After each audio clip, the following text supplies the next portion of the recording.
Ating mga ka-idol, so ngayon pa magluluto na naman tayo ng ating ulam panghapunan. So ayan, magsisigang po tayo ngayon ng bangus.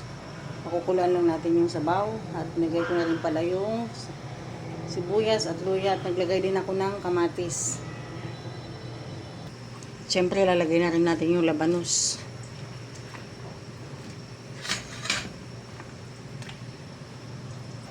Ayan guys, dahil kumukulo yung sabaw, so pwede na natin ilagay yung ating bangus.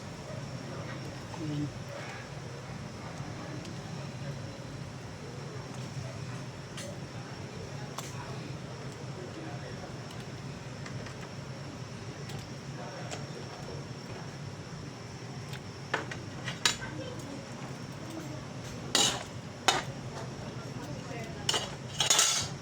Lalagay na rin tayo ng pamintang buo.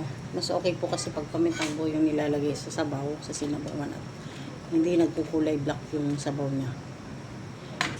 Maglalagay din po tayo ng magic sarap.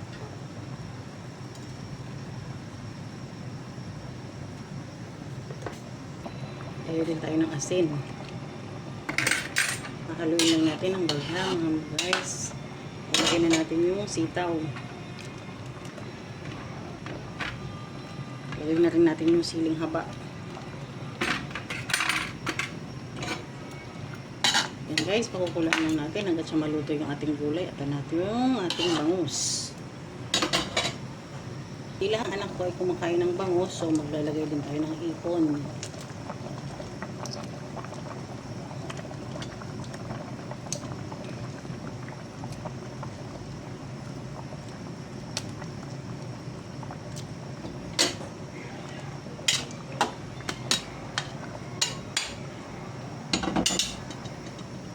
Guys, na yung ating isda at yung hipon, so pwede natin ilagay yung ating water spinach or kangkong.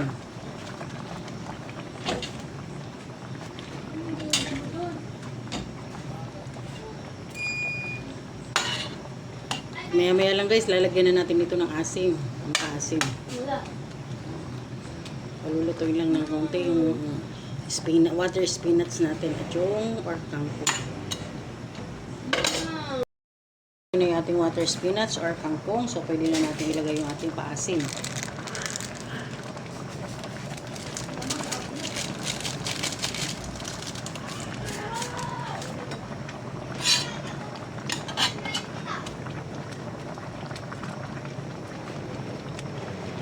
May titikman na natin mga guys kung okay na yung ating sinigang na bangus with hipon.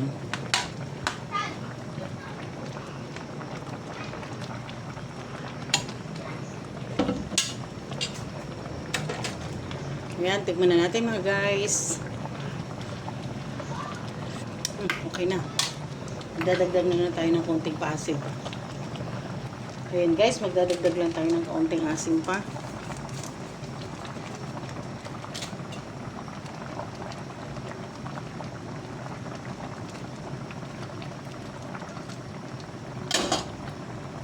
Tikman na uli natin.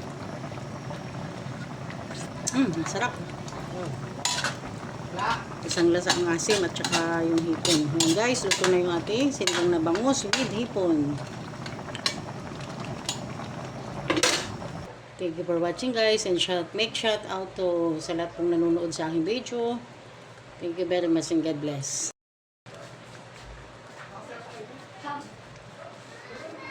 Ulam for dinner, sinigang na bangus with hipon.